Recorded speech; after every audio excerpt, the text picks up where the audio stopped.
at Nikanti Golf Club today in Nikanti, which is about an hour from Bangkok.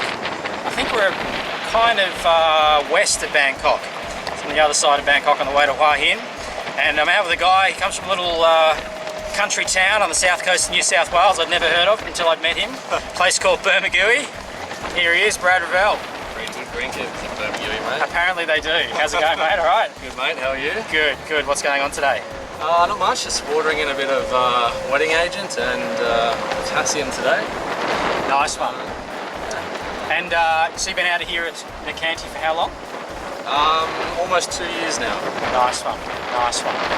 And you're doing something a little bit unique, not too many guys are doing in Southeast Asia yet. You're doing the MLSN guidelines, is that right? Yeah, we've been testing the, experimenting with the MLSN guidelines for almost about 4 months now. Right, right. So what those are all about, that's the minimum sustainable level of nutrients, is that right? Minimum level of sustainable nutrition. There we go, I knew I'd get that wrong.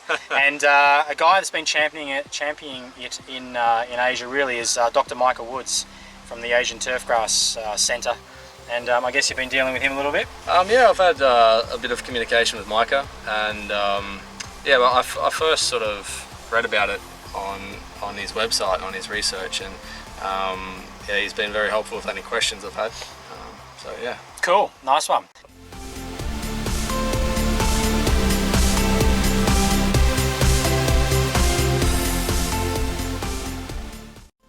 So let's talk a bit more about the MLSN, Brad. How does that all go down? Well, I guess it started from, we've kept records of our soil fertility tests over the last 18 months to 2 years.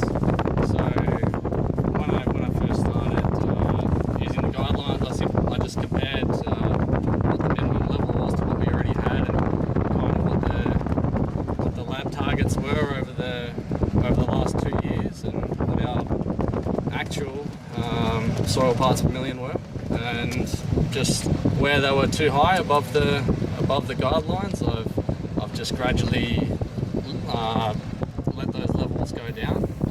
We take soil tests every 3 months just to keep monitoring it, and we just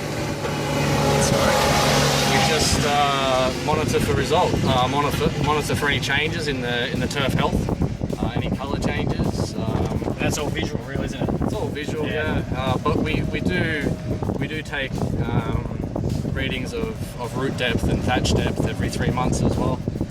As well as, you know, we monitor the soil moisture every day, green speeds every day. We also measure the firmness twice a month on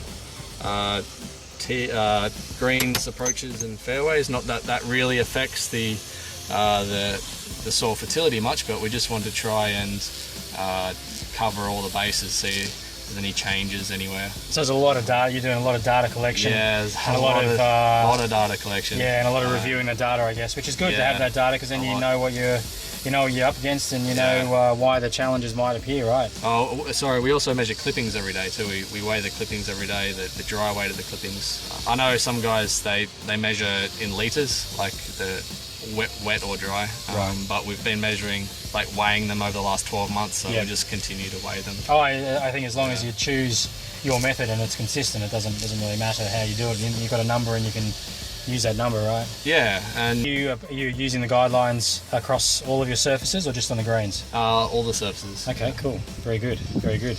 All right, and it is a guideline. I think that's probably an important thing to say. Is it's a guideline. It's not the it's not the gospel. It's not the Bible. It's just a guideline, and a lot of visual inspection required to make sure it's all working well. But it seems to work pretty well out here at Nikanti, as you can see. We'll show you a bit more footage, but it looks pretty good, pretty dialed in.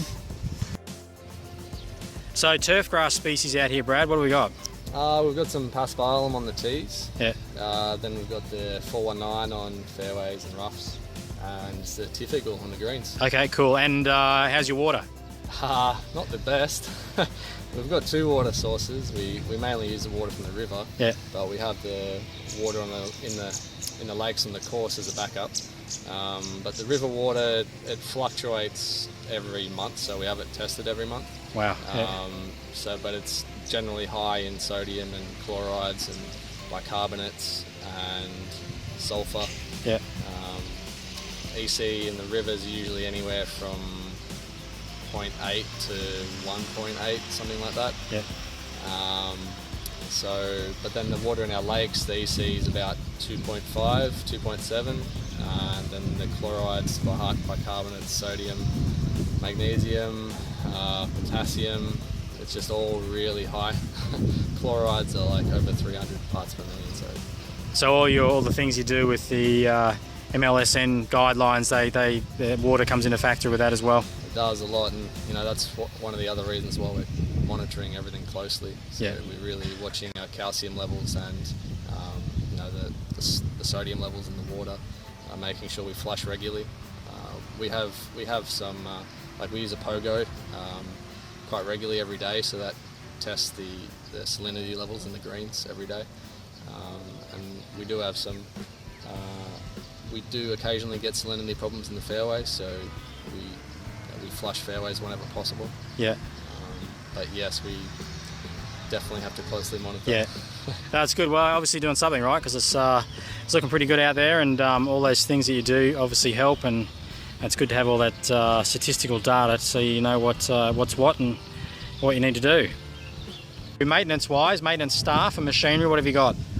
We've got virtually all Toro machinery, a few other bits and pieces, but it's all Toro. It's all cylinder mowers. We only have one rotary mower for the out of play sort of rough areas. But yeah, there's Toro irrigation as well, and right now we have about 92 staff. That includes 18 landscape staff. 8 of those are temporary contract guys for the landscaping projects that we're doing. But we have a high number of maintenance staff because of the degree of maintenance that we have here on the golf course, and the quantity of areas that we have to maintain by hand. There's a lot. It's very, very undulating, this course. Maybe a little bit hard to see on the camera, but there are a big mound to see behind you. Quite severe undulations that cannot be cut by a machine. So there's a lot that has to be cut by hand. Plus the owners, they want it prepared to quite a high sort of standard. So we walk mow greens, tees, and approaches.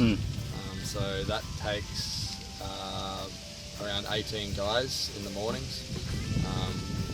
Plus it has 3 starting points, this course, and we do three-way starts quite regularly at 7 a.m. So that's quite unique, isn't it? This course is kind of the design of this course is a new way of sort of operating golf course, isn't it? Instead of 2 9s, it's actually 3 6s, isn't it? Yeah, there's 3 loops of 6 holes that all loop back to the clubhouse. So yep.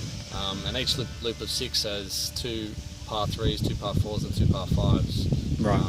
So you have the flexibility to play 6 holes, 12 holes, 18 holes. Yeah. And there's, like I said, 3 starting points. So.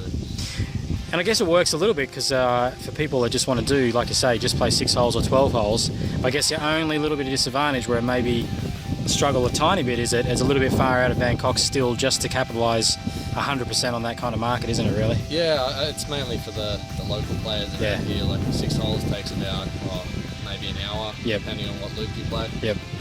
An hour and a half. So yeah, it's quite fun. I go out every now and then with my team and play 6 holes. So yeah, it's quite fun, and because the course is so undulating, it makes it fun as well. Cool. So that just about wraps it up. We're on number 18 at Nikanti Golf Club. Nice modern design clubhouse in the background there. So thanks very much, Brad. Appreciate your time, showing us around. And I guess, the message is if you're in Bangkok, give Brad a call and get out to Nikanti and have a game or two. 6, 12 or 18 holes, I guess you can choose. But great facility. Turf condition is amazing. And certainly the clubhouse is also quite well stocked and and up to very high standards. So yeah, well done, Brad, and the Nikanti team, and yeah, get out to Bangkok and play some good golf then. Cheers, mate. No worries.